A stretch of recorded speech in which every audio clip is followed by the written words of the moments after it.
Olá, muito boa tarde a você que nos acompanha aqui pelo site Notícias Agrícolas. No ar, mais um boletim importante. A gente vai discutir agora a criação efetiva da CPI do MST.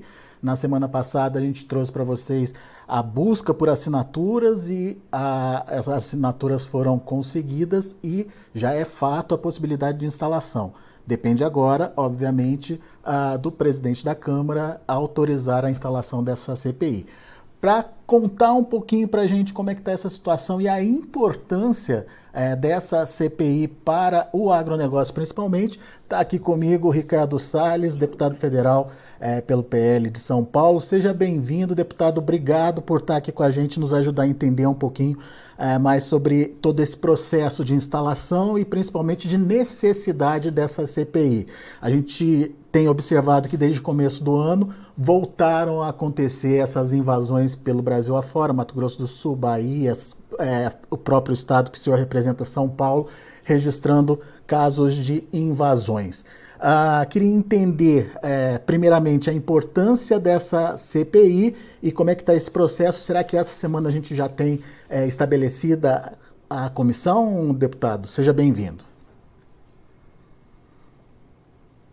Entendo que a comissão é de extrema importância para que a sociedade brasileira finalmente saiba quem organiza, quem paga e quem se beneficia dessas invasões. A Polícia Militar e a Polícia Civil do Estado de São Paulo fizeram movimentos importantes aqui no Estado de São Paulo para prender o José Rainha e mais um outro integrante do movimento, mas isso se expande para Mato Grosso do Sul, para Bahia. Quer dizer, é um movimento nacional, é uma coordenação, é um alinhamento nacional e essa é a razão pela qual a CPI se torna necessária, para desnudar, para demonstrar tudo isso. O requerimento atual é fruto da unificação de 3 requerimentos, que foi do deputado Coronel Zucco, do Kim Kataguiri e meu. Nós unificamos justamente para poder, com mais celeridade, atingir o número de assinaturas necessárias e, com isso, cumprir os requisitos regimentais. Tudo isso foi alcançado, o requerimento protocolado na semana passada e caberá amanhã ao presidente Arthur Lira deliberar sobre a instalação dessa CPI, que já reúne, como eu disse, todos os requisitos. A Frente Parlamentar da Agropecuária, FPA, teve um papel fundamental também, sob a liderança do deputado Pedro Lupion, porque é através da FPA que nós conseguimos reunir a força necessária, proporcional, para poder defender o agronegócio brasileiro. E qual que é a sua expectativa, deputado? O presidente Arthur Lira, ele vai dar andamento a essa CPI? Tem clima para isso, para a instalação dessa CPI lá na Câmara? Eu acho que tem sim, principalmente pelo fato de que a FPA tem um número muito grande de deputados. Ainda que todos não tenham assinado o requerimento, porque não foi necessário gastar mais tempo recolhendo mais assinaturas, mas nós temos um grande apoio da base da Frente Parlamentar da Agropecuária. Portanto, ao atender esse pleito dos deputados do agro, o presidente Arthur Lira estará contemplando a maioria dos deputados da Câmara. Como já dito por ocasião da análise da CPI da Covid pelo Supremo Tribunal Federal, a CPI é um instrumento da oposição legítimo, previsto na legislação, e que deve, quando reunidas as condições, exatamente como no caso concreto, deve ser instalado. Não pode ser negado à oposição o instrumento de acesso e de voz, que é a CPI. Já houve posicionamento do Supremo nesse sentido, e, portanto, acho que não há dúvida de que deve ser, sim, instalada a CPI do MST ou das invasões de maneira geral. Agora, na sua opinião, quais são os principais pontos de investigação dessa CPI? Onde que é preciso se concentrar, deputado? Primeiro, levantar quem está pagando, porque a gente vê as invasões, mas não fica claro quem levou essas pessoas até o local, quem está pagando aqueles acampamentos que ficam vários dias, às vezes até um mês, em frente ao local da invasão. Alguém está pagando para essa turma ficar lá. Alguém está transportando esse pessoal. Quem está organizando isso? Né? Quem está se beneficiando As verbas que no passado eram desviadas para o Movimento Sem Terra, através das ONGs e das entidades que fazem essa fachada perante o governo, voltaram a estar presente. Durante o governo do presidente Bolsonaro, esse pessoal ficou inativo, porque secou a fonte de recursos, mas essa turma começa a se mexer desde então. Aquelas invasões na Bahia, no Mato Grosso do Sul, que não tiveram pronta resposta do poder público estadual, quem foi que se omitiu? Né? Quem está sendo conivente com essas invasões? Que não foi o caso do estado de São Paulo, que prontamente se posicionou, mas foi o caso da Bahia, por exemplo. Então, todas essas questões precisam ser respondidas lá na CPI. E principalmente por conta do direito da propriedade privada, né, deputado? Reforçar essa questão, afinal de contas, ficou aquela indefinição. Não pode invadir propriedade produtiva, mas e as improdutivas? Podem? Como é que fica essa situação, né? Veja, o direito de propriedade, ele é consagrado, ele está consagrado na Constituição Federal. Ele não está sujeito a essa interpretação de ser produtivo ou não ser produtivo. Não pode ter invasão, nem na cidade, nem no campo. Invasão de propriedade, destruição de patrimônio, tudo isso é crime. Não importa como você chame, você pode dizer que isso se dá em razão de um movimento social, de acesso à terra, de luta de classes, não importa o nome que você dê, crime é crime e como tal deve ser tratado. Se houver, de fato, interesse governamental em promover a reforma agrária, você tem que atentar para o processo administrativo. Escolhe uma propriedade tida como improdutiva, inicia o processo de avaliação, aí faz a desapropriação, paga, né, ao proprietário, aí sim você promove o assentamento daqueles que tiverem capacidade, tiverem listados ali como pretensos interessados em lotes de reforma agrária. Mas para tudo isso, existe o devido processo legal.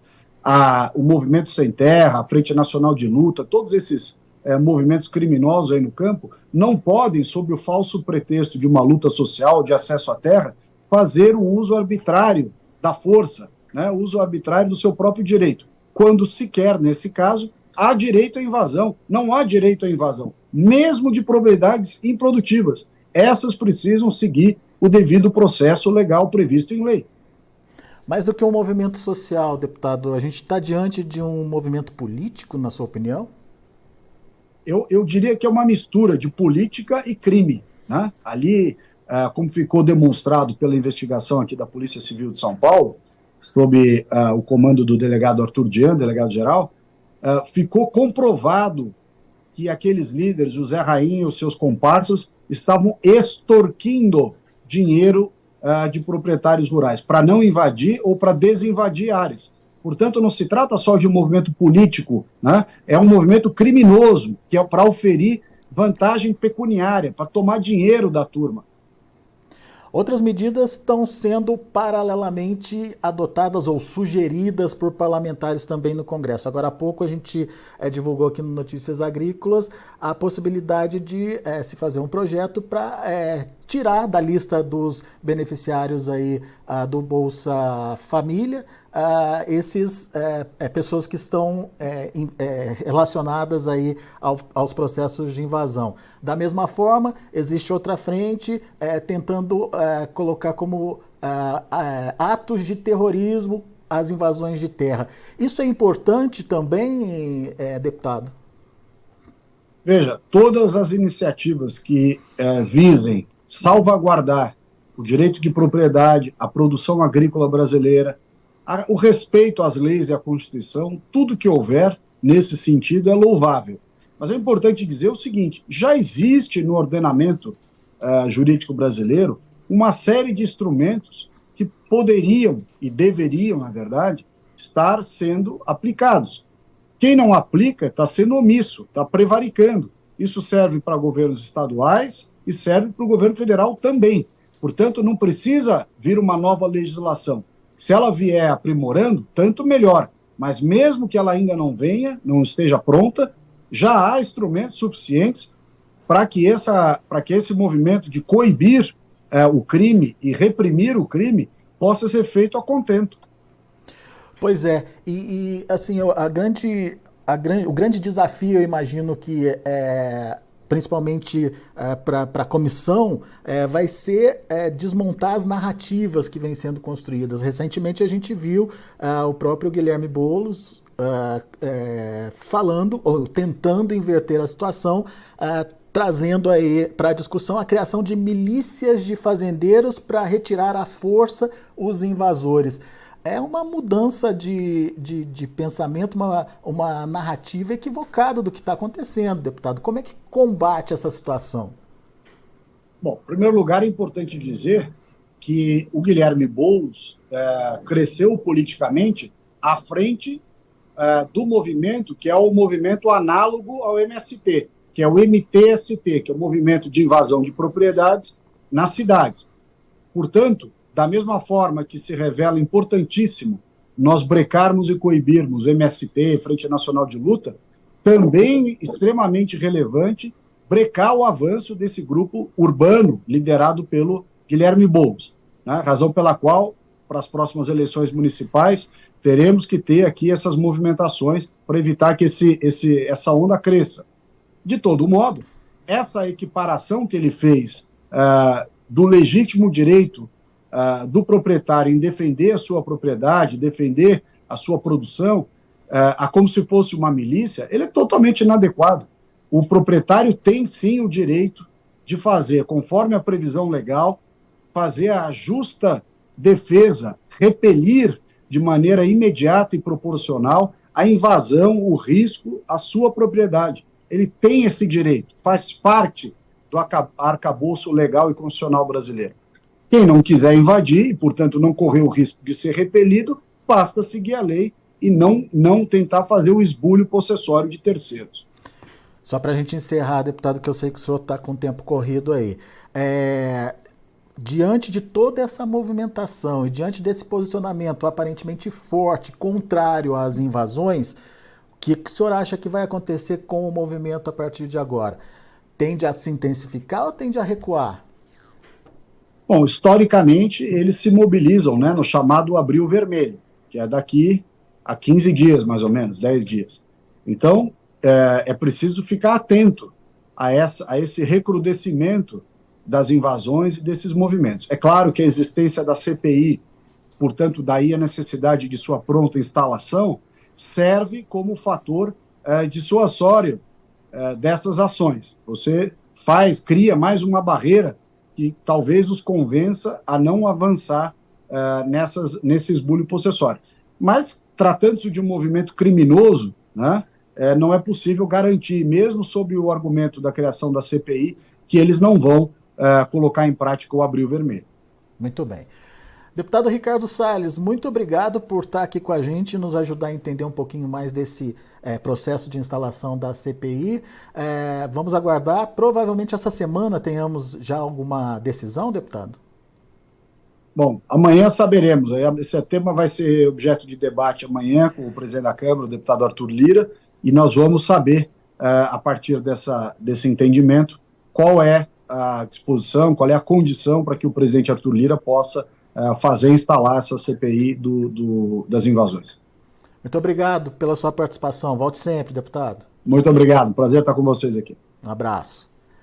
Está aí o deputado Ricardo Salles trazendo mais informações sobre essa possível, provável instalação da CPI do MST e a importância dela para se entender o que de fato existe por trás. É só um movimento social, é mais do que um movimento social, onde a gente pode parar com essa situação e quais as consequências, obviamente, para o agronegócio brasileiro diante de uma continuidade aí dessa invasão de terras pelo Brasil afora. Daqui a pouco a gente volta com outras informações e mais destaques. Continue com a gente.